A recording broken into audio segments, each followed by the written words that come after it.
Assalamualaikum warahmatullahi wabarakatuh. Allahu Akbar, Allahu Akbar. La ilaha illallah.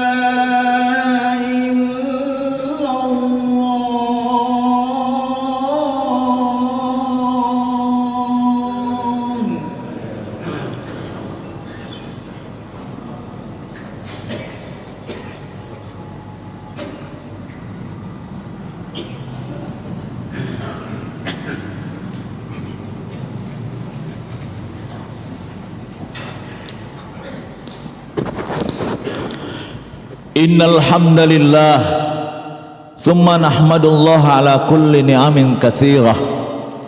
Asyhadu an la ilaha illallah wahdahu la syarikalah wa asyhadu anna sayyidana Muhammadan abduhu wa rasuluhu la nabiyya ba'dah.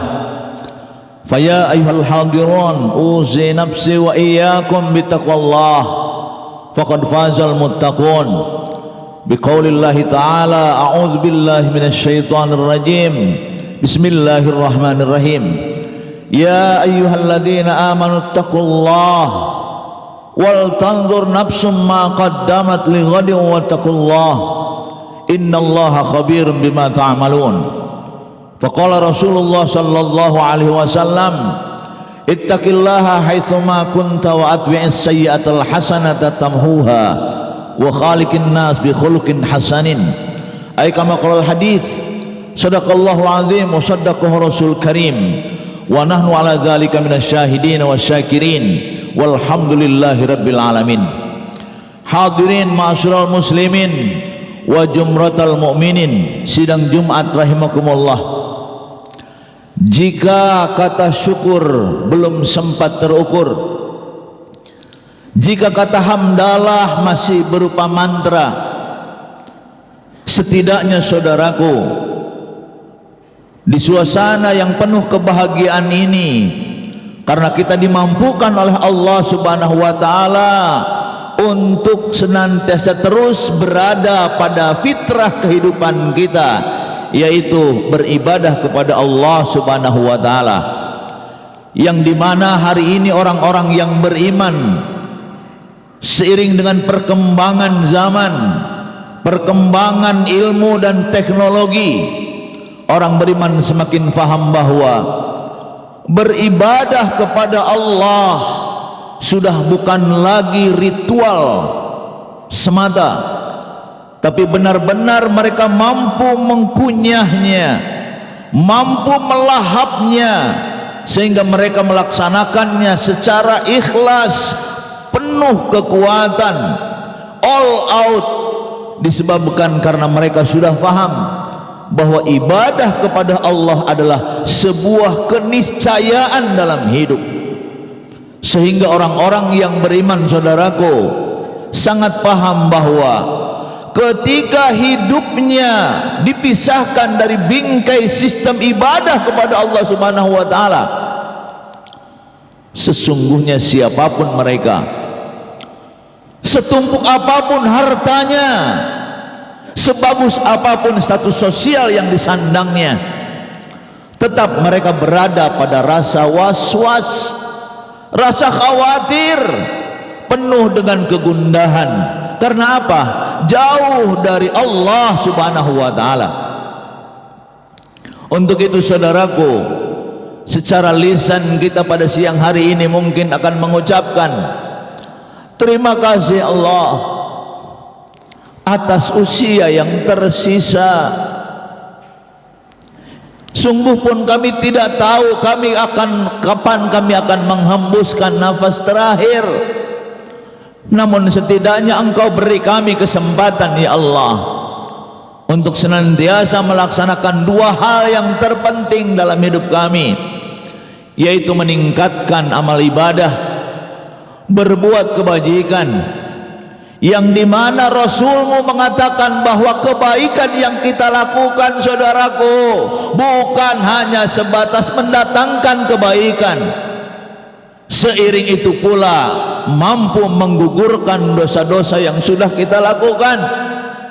Itu sabda Rasul. Bahkan beliau berilustrasi, orang yang beribadah kepada Allah Subhanahu wa taala, di samping Allah lipat gandakan pahalanya, sekaligus juga Allah rontokkan dosanya bagaikan daun-daun kering di musim kemarau. Saudara-saudaraku, yang kedua, insya Allah orang-orang yang beriman berada pada sebuah pemahaman bahwa ibadah kepada Allah adalah satu kebutuhan yang tidak bisa kita tinggalkan.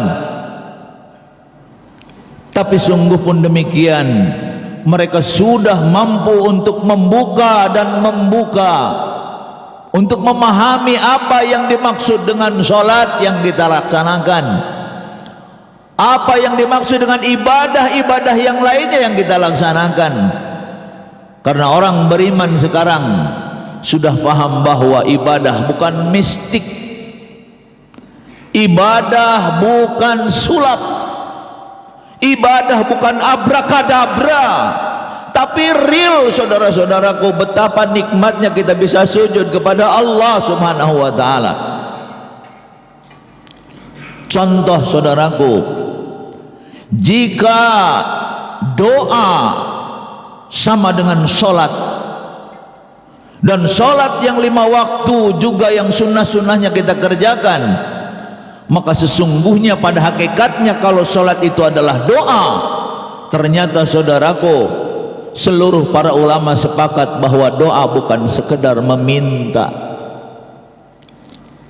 Kenapa bukan sekedar meminta? Karena sesungguhnya semuanya sudah Allah gelar, tinggal kita ambil.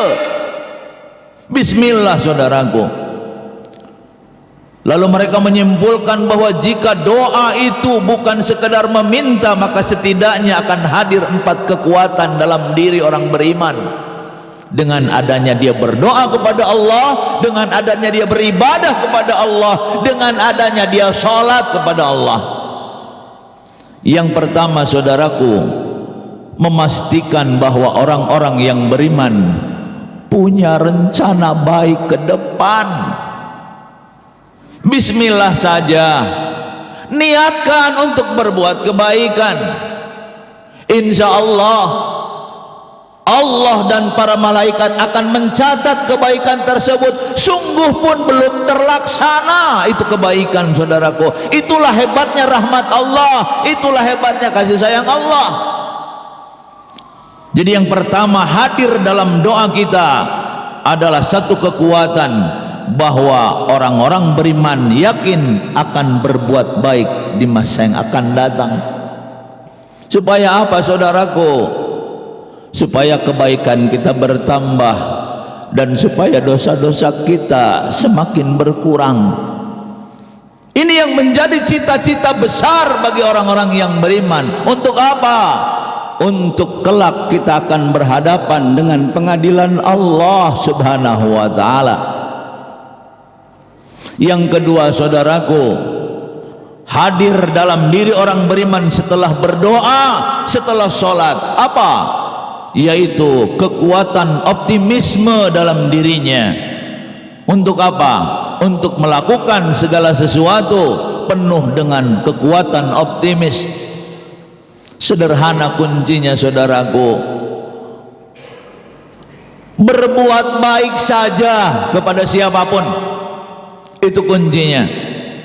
Insya Allah, Allah tidak buta terhadap kebaikan-kebaikan yang kita lakukan. Sungguh pun mungkin digambarkan misqala dzarrah, hanya sebesar biji bayam, Allah akan lipat gandakan itu kebaikan. Penuh optimis. Dan yang ketiga, hadir dalam diri orang-orang yang beribadah, orang-orang yang sholat, orang-orang yang berdoa kepada Allah Subhanahu wa ta'ala adalah kekuatan yang ekstra. Setelah berdoa, biiznillah badannya kuat. Setelah berdoa, biiznillah atas izin Allah hatinya juga tenang. Untuk untuk melaksanakan segala sesuatu penuh dengan kekuatan, ekstra kekuatan. Berbeda dengan orang yang tidak pernah mengadu kepada Allah, berbeda dengan orang yang tidak pernah berdoa kepada Allah. Itulah kekuatan ekstra yang ketiga yang akan hadir dalam diri orang-orang yang suka beribadah kepada Allah. Mau tahu saudaraku, yang keempat yang terpenting yang akan hadir pada diri orang yang berdoa kepada Allah Subhanahu wa taala adalah hadirnya sebuah kesiapan untuk menerima apapun yang menjadi keputusan Allah Subhanahu wa taala.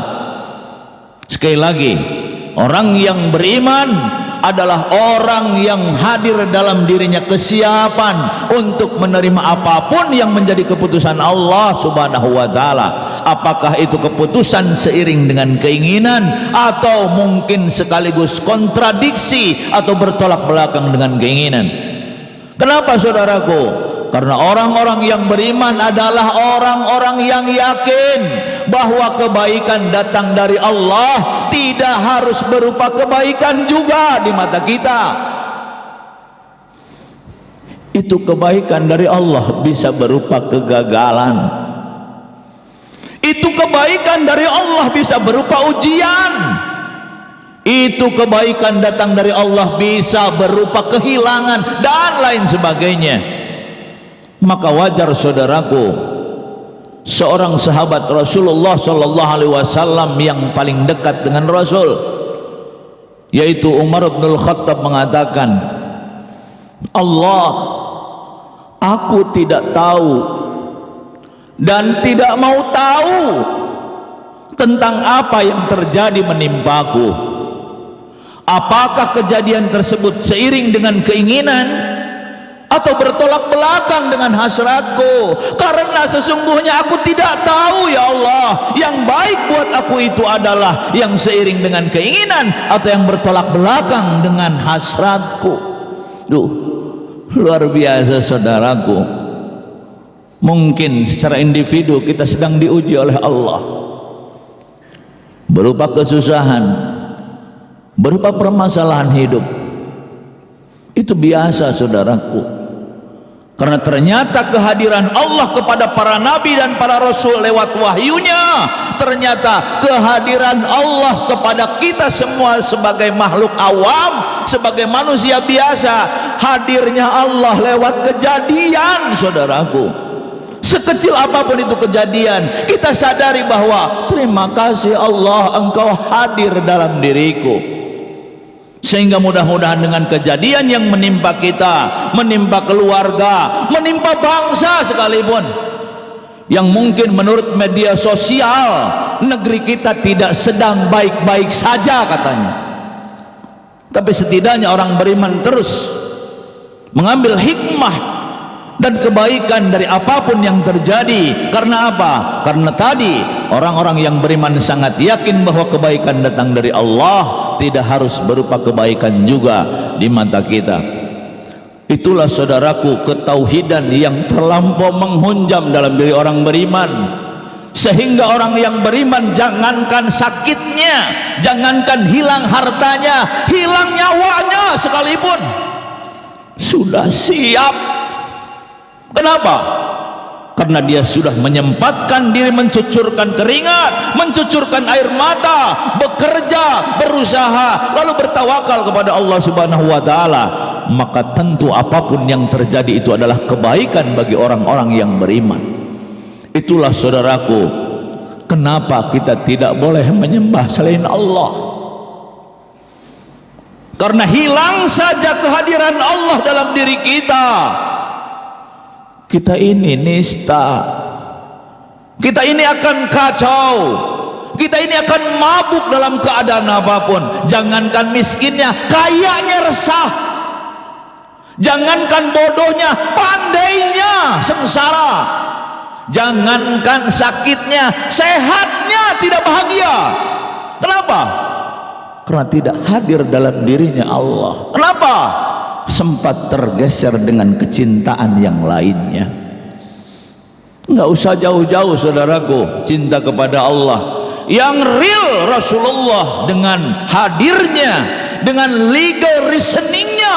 Kepada apa? Hadirnya kepada kita, hadirnya ke bumi, hadirnya sebagai rahmatan lil alamin. Maka tumbuh kecintaan kita terhadap Rasulullah SAW. Maka jujur saudaraku, orang-orang yang beriman adalah orang-orang yang apabila dia mampu mengucapkan sholawat, maka jelas-jelas dengan linangan air matanya. Kenapa? Disebabkan karena terlampau besar kecintaan mereka terhadap Rasul, terlampau besar kecintaan mereka terhadap Allah Subhanahu wa ta'ala. Kok sempat-sempatnya Rasulullah mengatakan, la yu'minu ahadukum hatta akuna ahabba ilaihi min waladihi wa walidihi wan nasi ajmain. Kok sempat Rasul engkau mengatakan begini, sehingga kami luluh lantah dalam hal ini, sehingga kami ditelanjangi dalam hal ini. Apa kata Rasul? Tidak beriman seseorang jika ada orang yang mencintai ayahnya melebihi cintanya terhadap Rasul. Jika ada orang yang mencintai anaknya melebihi cintanya terhadap aku, kata Nabi. Dalam hal ini Umar bin Khattab jugalah yang memprotesnya. Beliau selalu mengatakan, Rasul, ini orangnya yang siap mencintaimu melebihi cintaku terhadap ayahku sendiri sekalipun. Ini orangnya Rasul yang siap mencintaimu melebihi cintaku terhadap anakku sendiri. Tapi aku mau bertanya, ketika engkau membuat statement la yu'minu ahadukum hatta akuna habba alaihi min nafsihi, tidak beriman seseorang jika dia mencintai dirinya melebihi cintanya terhadap engkau Rasul. Fa kaifa uhibbuka anni? Umar bin Khattab sambil menangis seraya mengatakan, Rasul, apa mungkin aku mencintaimu melebihi cintaku terhadap diriku sendiri? Aku sudah siap cintaku tergeser kepada kedua orang tuaku, tergeser oleh kecintaan terhadap engkau. Kecintaanku yang hebat kepada anakku tergeser dengan kecintaan terhadap engkau ya Rasul. Tapi apa mungkin ada orang yang mencintaimu melebihi cintanya terhadap dirinya sendiri? Tetap Rasul mengatakan, engkau tidak beriman, engkau tidak beriman. Subhanallah. Itulah saudara-saudaraku, ketauhidan yang sangat rigid, ketauhidan yang sangat jelas. Jangan sampai ada sesuatu yang lebih kita cintai daripada Allah dan Rasulnya. Jangan sampai di dalam hati kita ada yang lebih istimewa daripada Allah dan Rasulnya, karena itu juga nanti akan kita sebut di akhir hayat kita, karena itu juga yang akan kita sebut ketika akan menghembuskan nafas terakhir kita. Lepaskan semuanya saudaraku, titipkan semuanya kepada Allah. Allah, aku titip hartaku. Allah, aku titip anak istriku. Allah, aku titip seluruhnya kepada engkau. Sehingga apa? Sehingga posisi Allah Subhanahu wa ta'ala dan Rasulnya tetap lebih daripada segalanya. Ada sebuah kisah saudaraku, yang dimana kisah ini membuat para sahabat seluruhnya menutup muka dengan jari tangannya seraya menangis terseduh-seduh. Kapan? Ketika Rasulullah mengatakan, di hari kiamat, kata Nabi, aku akan berada di kirinya arsy Allah. Lalu di sebelah kanannya adalah Nabiuna Ibrahim alaihissalam. Yang sebelah kanan arsy adalah Nabiullah Ibrahim, yang sebelah kiri adalah aku, kata Nabi.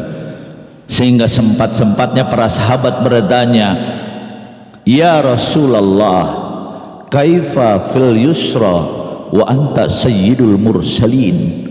Rasul, kenapa engkau sebelah kiri sementara engkau adalah tuannya para nabi, sementara engkau adalah tuannya para rasul? Ini juga sahabat menangis semuanya disebabkan karena jawaban ini. Kata Rasul, Aku sengaja berada di kiri arsy Allah, sebab itu adalah jalan menuju neraka. Sehingga apabila ada umatku yang kelihatan sama aku akan masuk neraka, aku akan memohonkan ampunan, aku akan memohonkan syafaat kepada Allah Subhanahu wa ta'ala. Subhanallah.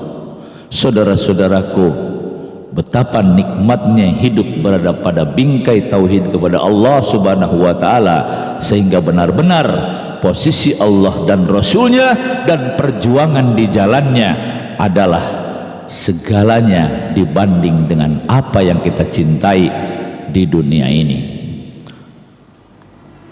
Untuk itu saudara-saudaraku, ketahuilah bahwa jika sholat kita kepada Allah Subhanahu wa ta'ala ada dalam 3 tingkatan. Yang pertama, tingkatan yang pertama adalah hafizun, mereka yang senantiasa melaksanakannya, setia, tidak pernah ketinggalan, sungguh pun belum ngerti bacaannya. Luar biasa, Allah sayang sama mereka. Ternyata saudaraku, ada yang lebih atas tingkatannya, khashi'un, mereka yang sudah berada di emotional quotient, melibatkan emosinya sehingga sholatnya khusyuk.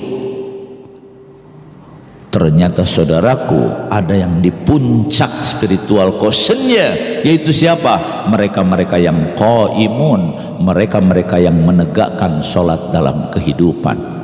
Ini perkembangan dari ilmu tauhid, sehingga benar-benar ibadah kita bukan hanya sekedar mimpi, bukan hanya sekedar mantra, bukan hanya sekedar jampi, tapi benar-benar ibadah kita dirasakan. Betapa nikmatnya seorang kepala rumah tangga yang di rumahnya jadi imam, karena istri dan anak-anaknya akan mengatakan, ayah, engkaulah satu-satunya yang akan membawa kami menuju surga Allah Subhanahu wa ta'ala. Bahkan mungkin kerap kali di mimbar yang mulia ini dikatakan bahwa sesungguhnya yang lebih legal, yang lebih pantas untuk menjadi imam di Masjid Istiqlal adalah presiden, saudaraku. Tak terbantahkan, terlepas dari siapa yang menjadi imamnya, tapi atas legitimasi. Artinya apa? Tegaknya sholat dalam bernegara itu adalah akan mampu menentukan surga dan nerakanya rakyat. Maka wajar saudaraku, jika hari ini umat Islam seantero jagat, bahkan khususnya seantero Nusantara, selalu menjeritkan doa kepada Allah Subhanahu wa ta'ala, Allah beri kami pemimpin yang bertauhid, Allah kami beri pemimpin yang punya hati, yang di dalamnya ada nama Engkau ya Allah. Itu saja. Karena apa? Pemimpin yang baik akan mensurgakan rakyatnya, dan kontradiksinya adalah pemimpin yang zalim akan menerakakan rakyatnya. Naudzubillahi min dzalik. Barakallahu li wa lakum fil Qur'anil azim, wa nafa'ani wa iyyakum minal ayati wa dzikril hakim, wa taqabbala minna wa minkum tilawatahu innahu was-sami'ul alim, wa qur rabbighfir warham wa anta khairur rahimin.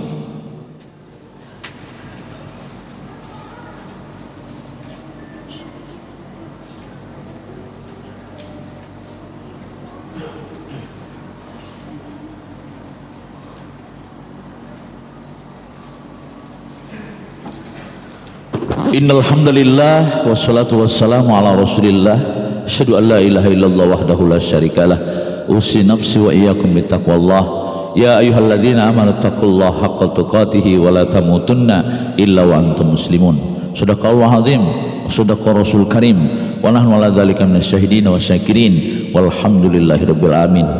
Saudaraku, di akhir khutbah yang kedua ini ternyata jelas ibadah kita kepada Allah real nikmatnya, bukan jampi-jampi, bukan hanya sekedar menginginkan balasan, tapi orang beribadah kepada Allah akan tunai diberikan oleh Allah Subhanahu wa ta'ala. Kontan di dunia ini akan diberi kebaikan.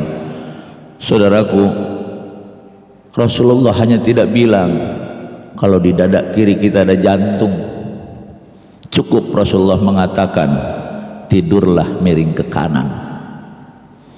Rasulullah tidak mengatakan bahwa kandungan ozon akan bercokol pada kandungan air pada jam 3 dan jam 4 pagi. Rasulullah tidak bilang gitu. Cukup Rasulullah mandilah sebelum subuh.